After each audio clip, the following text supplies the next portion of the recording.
রাষ্ট্র সংস্কার, জুলাই গণহত্যার বিচার এবং বৈষম্যহীন বাংলাদেশ গড়ার দাবিতে ঘোষিত জুলাই পদযাত্রা কর্মসূচির অংশ হিসেবে এনসিপির সমাবেশ। ঘটনার সূত্রপাত সেখান থেকেই। এদিন দুপুরে গোপালগঞ্জ পৌর পার্কে সমাবেশ ডাকে ন্যাশনাল সিটিজেন পার্টি। তবে শান্তিপূর্ণ সেই সমাবেশই হঠাৎ করে নেমে আসে সহিংসতার কালো ছায়া। সকাল গড়িয়ে দুপুর, বেলা তখন 1:35। সমাবেশ চলাকালেই জয় বাংলা স্লোগানে হামলা চালায় নিষিদ্ধ ঘোষিত ছাত্রলীগের নেতাকর্মীরা। ভাঙচুর করে সমাবেশ মঞ্চ, মাইক, সাউন্ডবক্স ও চেয়ার। উপস্থিত এনসিপি নেতাকর্মীদের উপর চালানো হয় বেধড়ক হামলা। এই সহিংসতার মাঝেই মঞ্চে উপস্থিত হন এনসিপির কেন্দ্রীয় নেতারা। তাদের মধ্যে ছিলেন আহ্বায়ক নাহিদ ইসলাম, আক্তার হোসেন, হাসনাত আবদুল্লাহ ও সার্জিস আলম। এর ভেতর সংঘর্ষ ছড়িয়ে পড়ে আশপাশের অঞ্চলে। পুলিশ ও সাধারণ মানুষ হামলার শিকার হন। এমনকি একটি পুলিশের গাড়িতে আগুন ধরিয়ে দেয় হামলাকারীরা। মুহূর্তেই রণক্ষেত্রে রূপ নেয় শান্ত শহর গোপালগঞ্জ। হামলাকারীদের উদ্দেশ্য ছিল গোপালগঞ্জে এনসিপির পদযাত্রা রুখে দেয়া, তবে সে চেষ্টায় গুড়ে বালি। এ অবস্থায় পরিস্থিতি নিয়ন্ত্রণে আনতে পুরো শহরে 144 ধারা জারি করে জেলা প্রশাসন।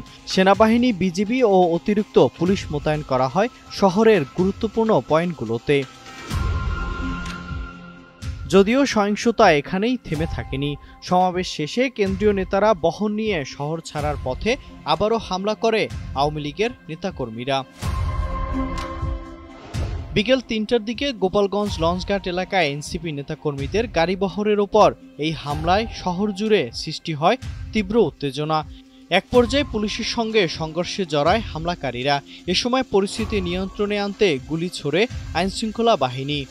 এতে বেশ কয়েকজন নিহতের খবরও পাওয়া গেছে।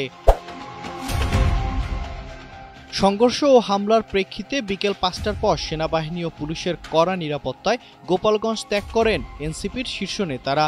প্রায় 15 থেকে 16টি গাড়ির একটি বিশাল বহরে তারা শহর ছাড়েন।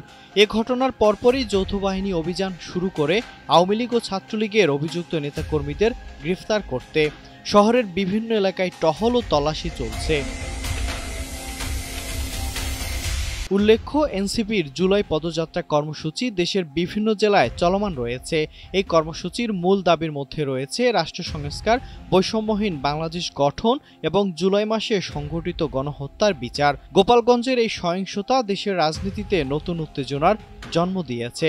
পরিস্থিতি সামাল দিতে স্থানীয় প্রশাসন এবং কেন্দ্রীয় সরকারকে নিতে হচ্ছে দ্রুত পদক্ষেপ।